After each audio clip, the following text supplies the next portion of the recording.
eu morava em Anápolis na época, e quando eu volto para casa, meu marido está morto. Assim, do nada. Ele estava na academia, teve um mal súbito do coração e foi levado para o hospital, mas quando eu cheguei, ele já tinha falecido. Então, assim, a gente ficou casado 31 anos, num casamento muito harmonioso. Não é porque morreu, não, porque com as pessoas quando morrem, né? É porque a gente tinha mesmo um casamento, assim, muito especial. Todo mundo que conheceu a gente, né, sabe disso. Então, Alexandre, minha vida foi como se tirasse o chão, né, debaixo dos meus pés. Foi muito tumultuado para mim.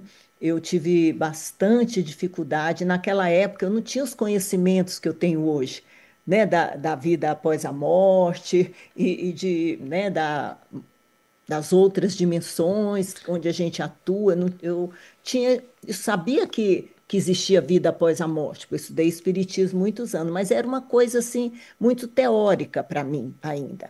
Então E, foi, Betânia, desculpa, o seu marido, qual que era a profissão dele? ele era médico, né? Ele era médico, cirurgião pediatra. Então, assim, quando eu falo que era médico, é porque assim, ele cuidava da saúde, eu posso dizer que ele era o saudável da família. Então, os médicos falaram que ele, a princípio, né, que ele teve um infarto, mas depois, através de uma experiência fora do corpo, eu vi todo o processo que aconteceu com ele, foi muito interessante isso, vi tudo, com tudo que passou naquele dia eu vi numa experiência fora do corpo, como se eles estivessem me mostrando. E vi que ele não teve um infarto, ele teve um problema na aorta. Eu vi tudo, quando acordei, relatei tudo, e um problema congênito, né? Ele tinha, já nasceu com esse problema e não sabia, nunca teve nada, nada, Alexandre, nunca apresentou nenhum problema de saúde. Então, foi assim um período muito difícil para mim, e eu estava um luto assim, meu luto foi que eu posso dizer, um luto até um pouco patológico, demorado. E poucos dias depois que ele faleceu, poucos dias, sei lá, 5 dias, 6 dias, eu comecei a sonhar com ele. Sonhar, eu achava que era sonho.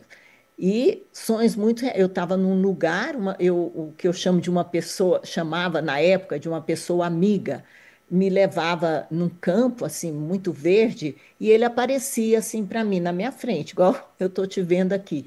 Só que eu ficava muito emocionada, né? Queria abraçá-lo, beijá-lo e voltava imediatamente para o corpo.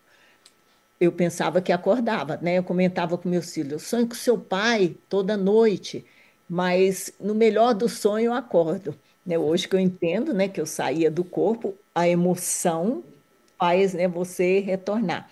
E o detalhe, eu falava que ele estava mais magro e mais novo. Quando ele faleceu, ele era muito jovem, tinha 55 anos, mas ele tinha o cabelo todo branco. E lá eu via com o cabelo escuro, mais magro, mais jovem, né? A consciência, né? A pessoa que morre, se ela está bem do outro lado, ela costuma ficar mais jovem. Olha que notícia boa, né? Ninguém precisa ficar velho lá.